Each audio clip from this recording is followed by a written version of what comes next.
Sí, es varios temas puntuales porque el acontecer nacional ha obligado al procurador de la administración a realizar varios pronunciamientos y llamados de atención. Le doy la más cordial bienvenida, señor procurador. Muchísimas gracias por acompañarnos. Y bueno, después de llamados de atención, cartas enviadas, Contralor de la República, y voy a dividir esta entrevista en esas dos funciones que tienen, y ministros de Estado en torno al caso de Odebrecht, pues finalmente vemos ese accionar. Y sí, quiero empezar con esto, procurador, su reacción ante esto después de esa carta enviada a los ministros de Obras Públicas, del Metro y también de Vivienda, pues se convierte el Estado panameño en querellante en este proceso de investigación a la empresa Odebrecht. En primer lugar, gracias por la invitación y la oportunidad de poderme referir a estos temas que son de gran importancia, sobre todo para el momento que está viviendo el país. Bueno, tenía que darse lo que correspondía. Y cuando el procurador adopta estas posiciones, a veces hay personas que no alcanzan a comprender y se preguntan, bueno, ¿este procurador qué hace metiéndose en lo que no le corresponde? No, yo estoy cumpliendo con mi obligación. Y una de esas es verificar que los funcionarios públicos cumplan con sus responsabilidades. Y en el evento que ello no se dé así, tenemos que actuar. Y este fue el caso específico.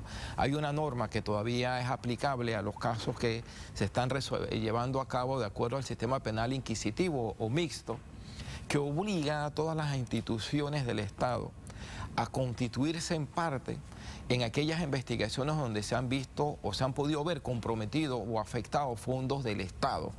De manera tal que si se comprueba el acto delictivo puedan hacer los reclamos correspondientes, porque no es suficiente con que a una persona le investiguen, le comprueben el delito y de pronto lo van a condenar penalmente. Si hay un perjuicio al Estado también hay que reclamarlo.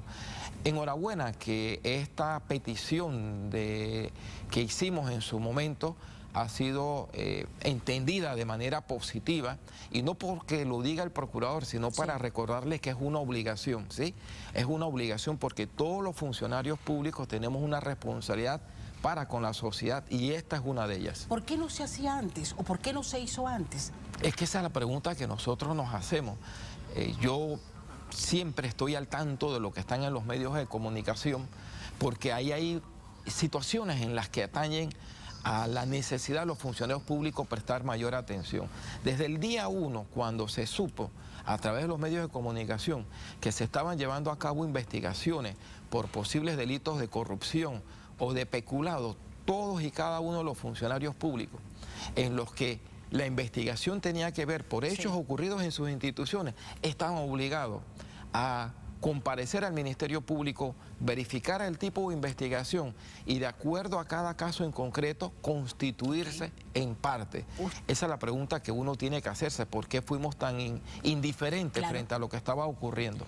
En la carta que usted envió a los funcionarios como procurador de la administración, y aquí tengo un extracto, usted recomendó que se procediera a aplicar el artículo 1971 del Código Judicial, que establece la obligación de reclamar indemnización cuando se comprueba la existencia de un delito y no se ha logrado el resarcimiento económico.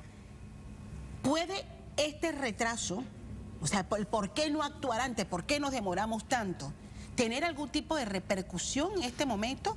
Sí y no. Si son casos en los que ya está la investigación terminando y no participaste oportunamente, ¿cómo vas a aportar las pruebas, acreditar el perjuicio? Porque fíjense, ¿cómo se acredita el perjuicio? El perjuicio se acredita verificando no solamente si se llevaron o no tal suma de dinero, sino que el perjuicio es un término mucho más amplio.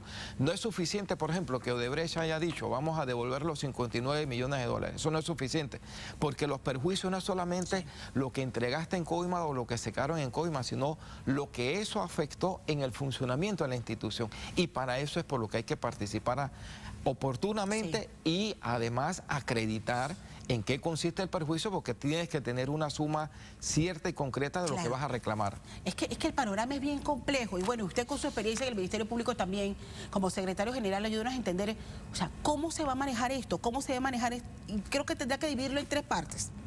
O sea, uno, está el caso de Odebrecht, otro está el caso de los Panama Papers y está el caso Lavallato, que ya está teniendo sus primeras repercusiones. Entonces ahora hay tres investigaciones que son las que nos han aportado información.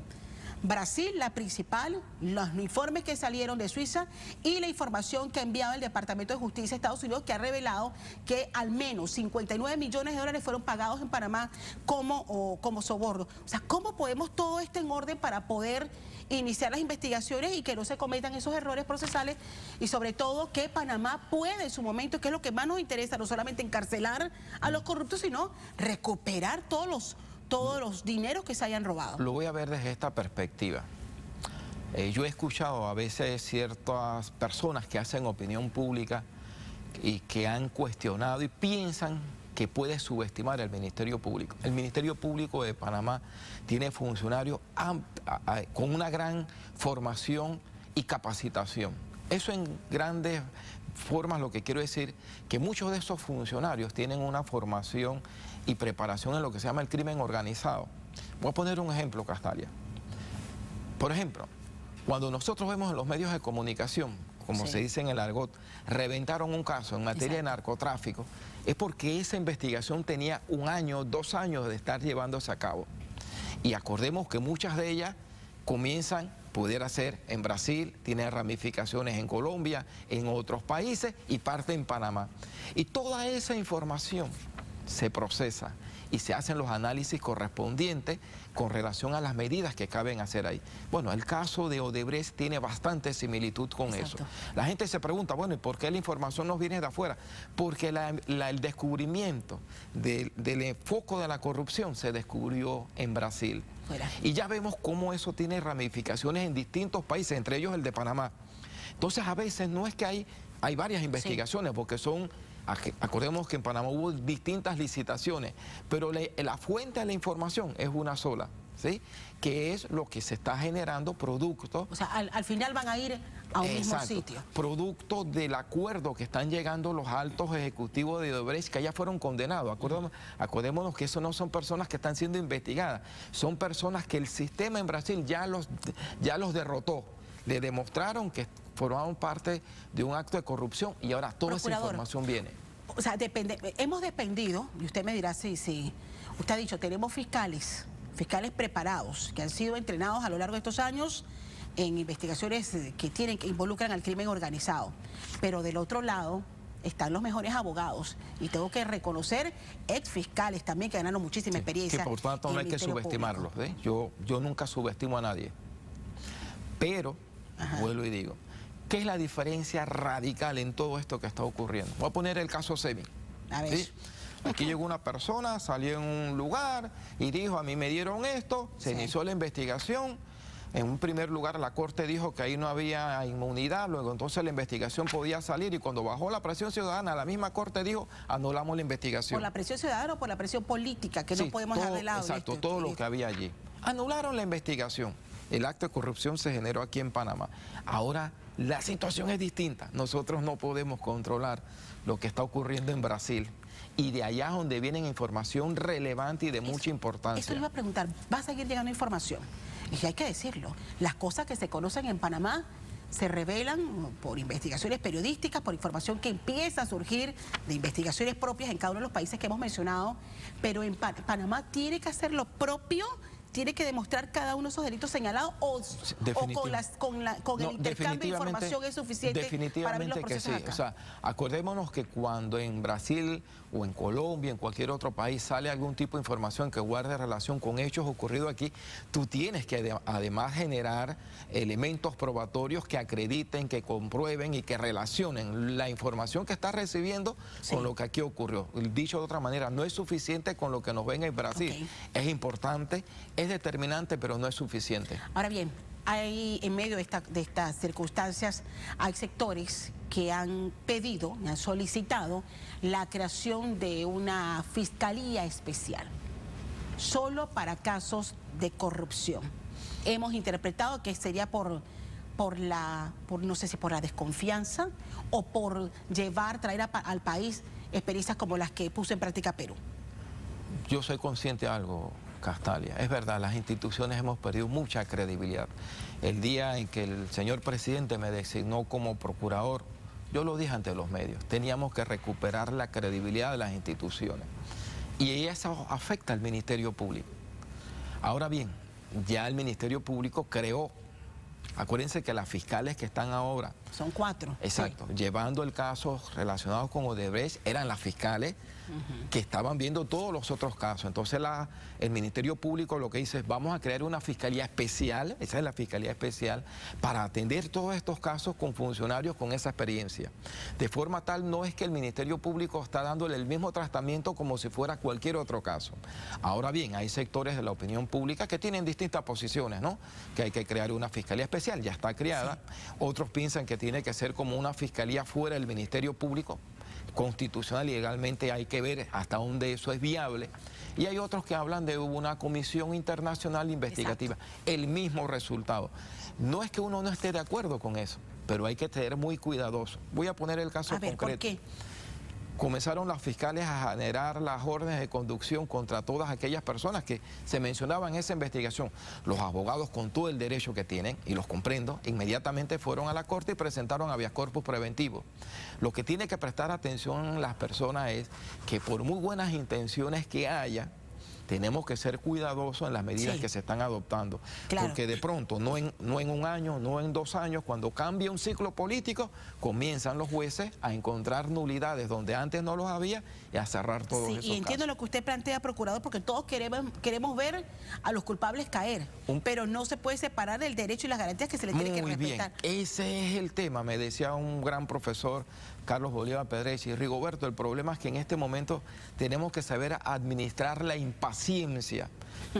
Voy a poner lo que está ocurriendo ahora mismo en el campeonato juvenil de béisbol. Tanto Herrera como Los Santos quisieran que ya su equipo fuera campeón, pero tienes que jugar, ¿sí?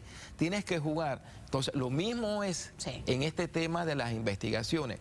Hay unas normas, hay unas reglas que tenemos que cumplir. No porque el fiscal tenga el capricho de no adoptar ciertas medidas, sino que tienen que ser muy cuidadosos. Ahora bien, usted lo que resume, lo que ha planteado es que sigue apostando en confiar en la capacidad que tiene el Ministerio Público, en la fortaleza que tiene y sobre todo en la independencia, que es lo que más se cuestiona. Yo creo en esa independencia. Yo creo en esa independencia. A los cuestionamientos que se le hace de independencia de la procuradora. Sí, porque uno tiene que entender, yo entiendo el papel de los medios de comunicación, de los que hacen opinión, yo los comprendo. ¿Por qué? Porque pensamos y creemos que, en mi caso, por ejemplo, a mí me nombraron de la misma forma que nombraron a la procuradora y han nombrado a los magistrados de la Corte. Y de la misma forma, uno es independiente en la medida en que uno lo quiere hacer. De eso se trata. No es cómo te nombraron, sino cuál es la actitud y la posición. Nada más verifiquemos algo, con números. No quiero que se interprete que soy el defensor del Ministerio Público, pero yo formo parte del sistema. Nada más veamos en los últimos años en democracia cada una de las etapas que ha hecho el Ministerio Público frente a hechos como los que están ocurriendo ahora. Y ahí están los resultados. Y esas fiscales están bajo una presión enorme, ¿sí? De parte de quienes en principio debieran comprender más su trabajo, ya lo dijo Ugaz, ¿sí? Que están haciendo un trabajo muchas veces incomprendido aquí. Pero también por otra parte quienes se sienten perseguidos políticos y lo dicen. Entonces, esa presión que tienen las fiscales tienen que saberlas manejar de forma tal que no caigan en el error de apresurar ciertas medidas que entonces sí pueden exponer a una nulidad las investigaciones. Quiero retomar el tema de ahora el nuevo escenario. Panamá se convierte entonces en querellante en el caso Odebrecht y los llamados de atención usted los hizo a 3 ministros específicamente: Vivienda, Obras Públicas y Metro. Y después generamos otras notas a otros funcionarios. Tengo una interrogante. ¿Por qué designar entonces a un ministro de Seguridad? Esa es una vía que se puede adoptar por parte del Estado de manera tal que pueda concentrar en una sola autoridad todas las diligencias que hay que llevar a cabo. Lo que quiero decir es que el tema no es que tengan que estar todos a la vez, el tema es que el Estado esté representado. Y eso lo puede hacer el Estado. Ahí había otra opción que todavía está abierta. Hace mucho tiempo el Ministerio Público creó lo que se llama una Fiscalía Especial para Asuntos Civiles, que básicamente lo que tiene que hacer es defender los intereses del Estado. Ese fiscal también puede recibir una autorización de parte del Ejecutivo para que se constituya en parte de forma tal que en su momento, una vez hechas las evaluaciones correspondientes, reclamen los perjuicios. Porque vuelvo y digo, el término perjuicio implica no solamente lo que te llevaste, sino algún otro tipo de perjuicio que le has podido causar a fondos públicos. Oye, hay muchas, de verdad que tengo muchas preguntas y ojalá que el tiempo me Castalia, el tiempo me alcance. Castalia, es que estaba pensando en Silvia el juego de Herrera, por el juego de béisbol, que va a Herrera y yo voy a Los Santos. Seguimos con otras interrogantes. Disculpa, Castalia. No se preocupe. Mi hija me lo va a reclamar ahora. Papá, ¿cómo hiciste eso? Señor procurador, ahora hemos escuchado, y usted me dirá que no, Castalia, no es cierto. Nosotros estamos escuchando por primera vez los términos acuerdos. ¿Cómo quedaría este nuevo escenario? Panamá querellante de una empresa multinacional como lo es Odebrecht, cuando se hablan de acuerdos, cuando la propia procuradora anuncia que a futuro puede haber un acuerdo con esta empresa. Mire, los que están en el mundo del ejercicio de la práctica privada y sobre todo en temas penales saben que cuando se dan este tipo de actos delictivos, y eso como ellos lo están haciendo en otros países, el primer acercamiento que tienen es, estamos aquí, estamos dispuestos a colaborar, cuenten con nosotros. El Ministerio Público no puede cerrarle la puerta y decirle yo no quiero ni verlos a ustedes, porque hay gente que cuestiona eso. Es que cuando se habla de acuerdos en materia penal, ¿con quién se va a negociar, Castalia? Con el presunto delincuente, no se va a negociar con otra persona que no sea esa. Y en este caso, yo entiendo que lo que hicieron los abogados de Odebrecht fue eso, ¿sí? Todavía no hay nada escrito en blanco y negro, quizás porque todavía no contábamos con la norma que permitiera formalizar el acuerdo. Pero siempre se hace, ¿sí? Siempre por lo general, cuando hay personas, bueno, lo vemos en los medios, que tan solo sale el nombre de alguien y de una vez van a los medios o van a la fiscalía a decir yo estoy aquí, cuenten conmigo. Entonces este es un primer paso en positivo. Ya vendrá la otra etapa donde lo que se habló, lo que se anunció, se ponga en blanco y negro. Y ese blanco y negro es, ahora sí, un acuerdo firmado donde no solamente ya está el compromiso, sino que se haga efectivo la devolución del dinero. En su opinión, en este mismo sentido, ¿cómo ha quedado la 245? ¿Va a ayudar o no va a ayudar esta ley? Tiene que ayudar. Obviamente que ese es el propósito.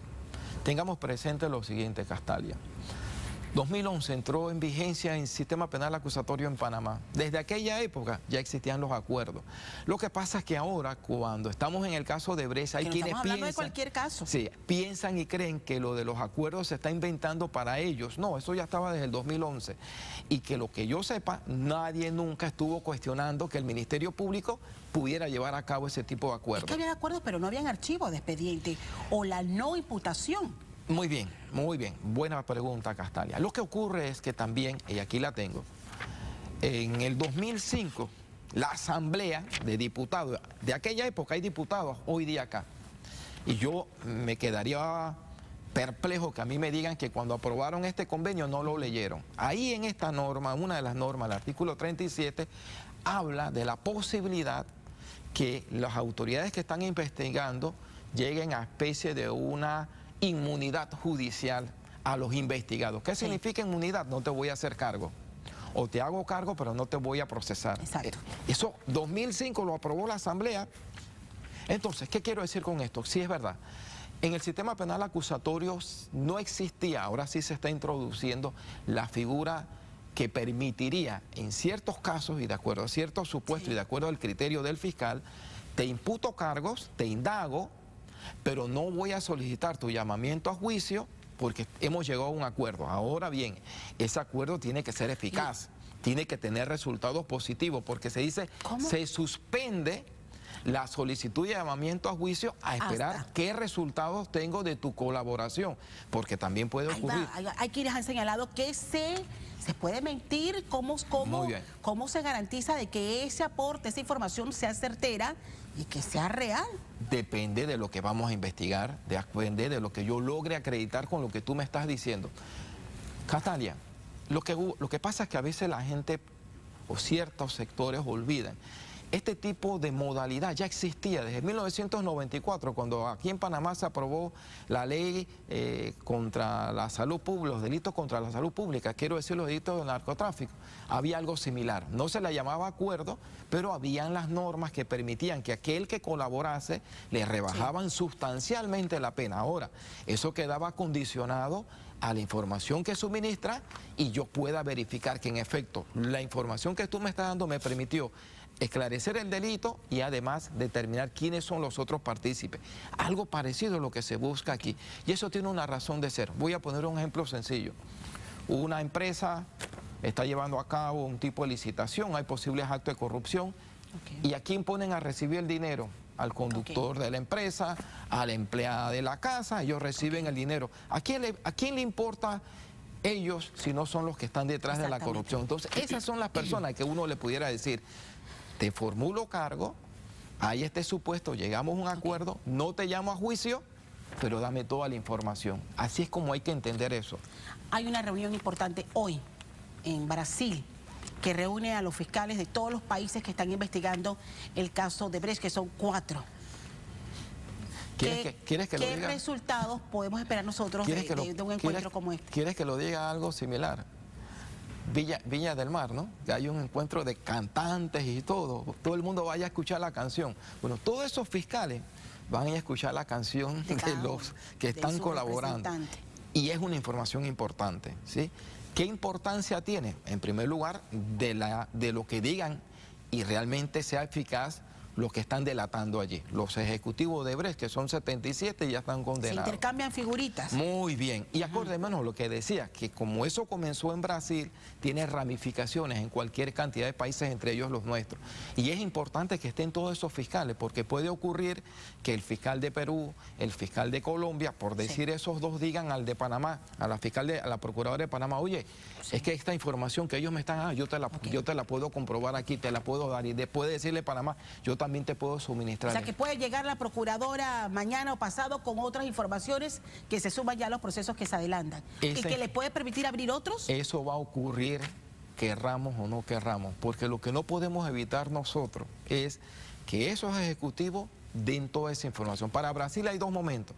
Ellos en primer lugar les interesa cuáles de los políticos que todavía andan en Brasil sueltos anduvieron en actos de corrupción. Pero además a nosotros, Panamá y los otros países, estamos interesados en saber además qué de esa parte llegó a nuestros países. Y hay señalamientos, hay alertas rojas a través de Interpol, y quiero finalizar con esto. ¿Cómo funciona esto de las alertas? Esto a grandes rasgos es como cuando al interno un fiscal ordena la detención, se la manda a la DIJ y dice, oye, hay que detener a esta persona, no la tenemos ubicada, comienzan a buscarlo. Algo parecido es la Interpol. En todos los países donde está la Interpol, nosotros formamos parte de ellos, le llega esa información. Y tan pronto ellos puedan descubrir o verificar que esa persona se encuentra en alguno de esos países, se da la aprehensión y de ahí comienzan al traslado al país correspondiente. En el caso específico de los hermanos Martinelli, sus abogados señalan que una advertencia, un habeas corpus preventivo suspende esa acción. Yo la respuesta que voy a dar la doy con todo el respeto. En base a lo que establece la norma. A todo el respeto, porque yo aprecio a algunos de esos abogados. Yo no veo a quienes defienden a los que están siendo investigados como enemigos. Uno puede ser adversario, pero no enemigo. Pero no hay un solo fallo de lo que yo conozco, y conozco bastante, y perdonen la pretensión como la estoy diciendo, que haya un solo criterio de la Corte que diga que el habeas corpus preventivo suspende la conducción, que no cabe el habeas corpus preventivo ahí, o suspende la detención. El único mecanismo que suspende una medida adoptada por un funcionario público es la acción de amparo, ¿sí? En materia de habeas corpus no se suspende. El habeas corpus preventivo no tiene como objetivo y finalidad suspender ningún acto de ningún funcionario. Por lo demás, eso no está ni en la ley, ni así lo ha dicho la Corte en su jurisprudencia. De manera tal que lo que están haciendo los fiscales, desde el punto de vista de lo que ahí corresponde, es correcto, legal y constitucionalmente. Bien. Hay personas afirmando que la Corte Suprema de Justicia se puede demandar la 245 por inconstitucional.